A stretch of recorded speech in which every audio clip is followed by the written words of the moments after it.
I think more than anything is a real sense of the value and compassion of why they're in healthcare. That's the first thing. A real hunger for the business.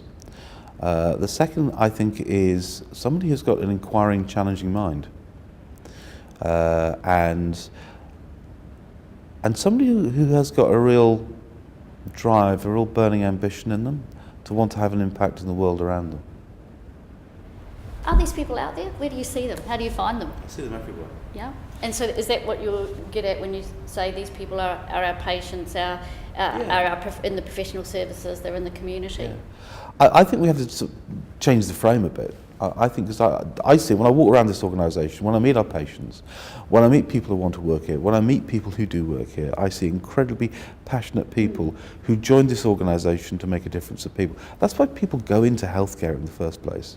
But what we've managed to do, I think, over the years is create a system which is so complex, so difficult, that it crushes out of them the reason why they joined healthcare in the first place.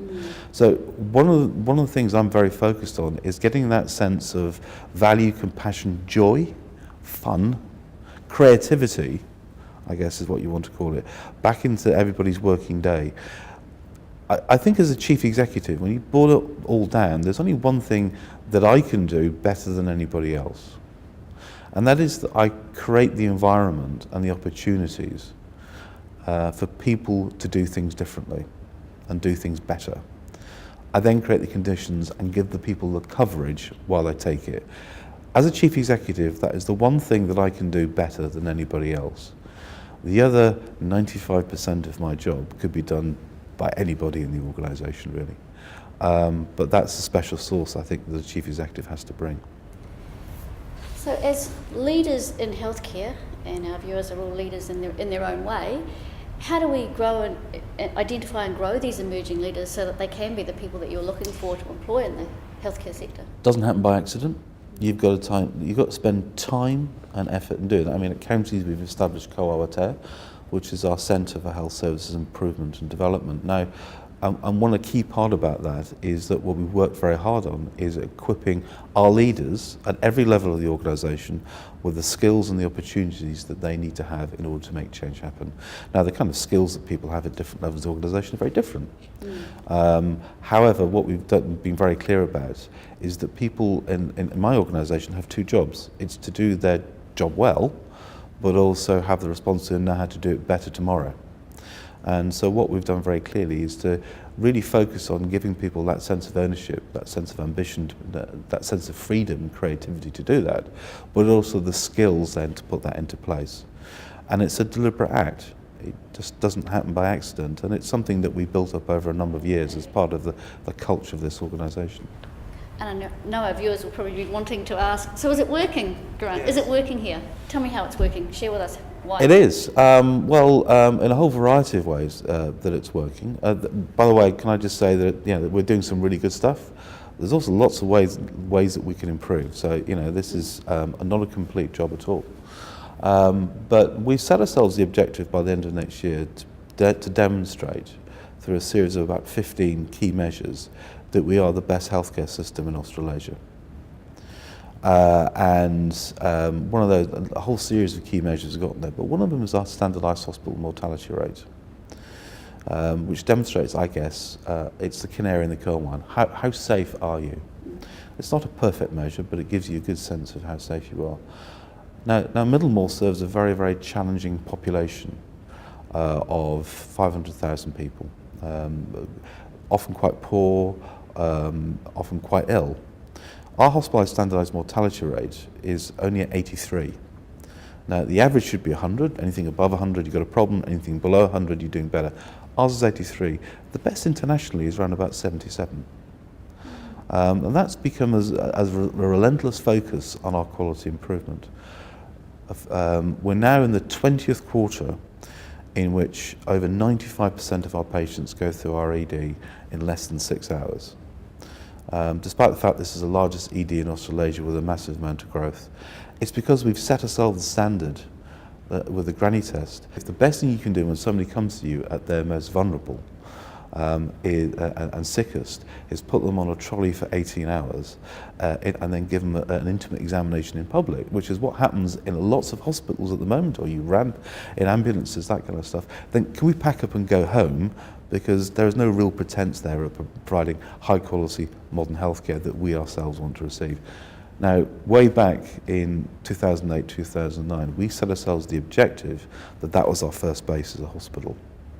And as an entire system, as an entire hospital, we set about delivering on the promise that if somebody comes to see us at their most vulnerable, we will treat them well, never in a corridor, only within a few hours, and there'll be no ramping, no waiting, and within 6 hours, they'll, at the latest, they'll be in their destination they need to be.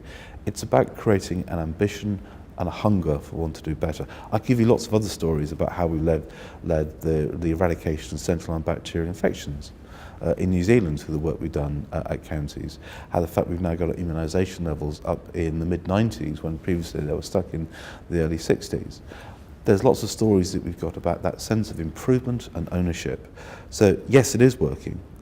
Still a long ways to go, but we're a long way down that journey for wanting to be the best health system in Australasia.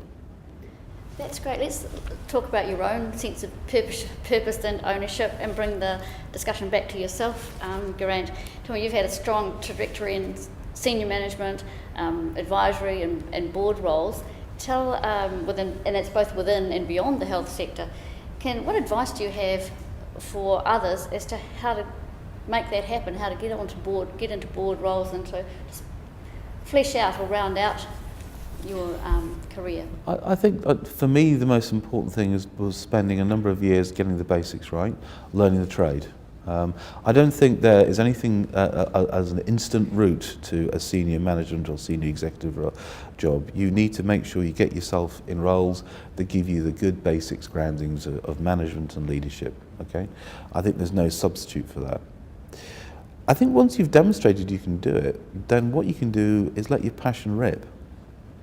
One of the best advice I ever got from somebody was I'd been a chief executive for a number of years, and it was time to move on to my next chief exec's role, or my next role. And I was having a look at a number of chief exec's roles, and it just really wasn't doing it for me. So I went to talk to this person, and he said something to me quite interesting, which once you've been a leader, once you can demonstrate you can do it, you should just go and do something that really inspires you, that really drives you, because you've proven you can do it.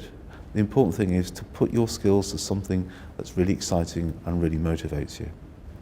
And so I would say very clearly, the best advice I can do, get a really good grounding in what you're doing, get a good academic base of what you're doing. I think it's very, very important for people to get not just the MBA, but a Master's in Health Economics or a Master's in, a postgraduate qualification of some sort.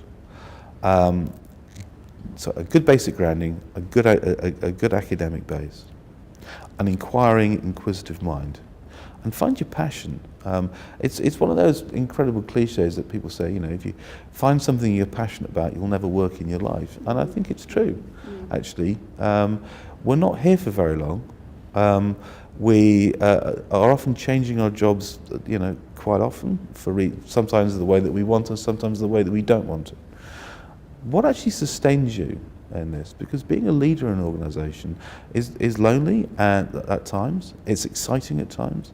It's hugely fulfilling, but it's demanding and exhausting. There's got to be a reason why you want to do it, other than simply the status and the pay.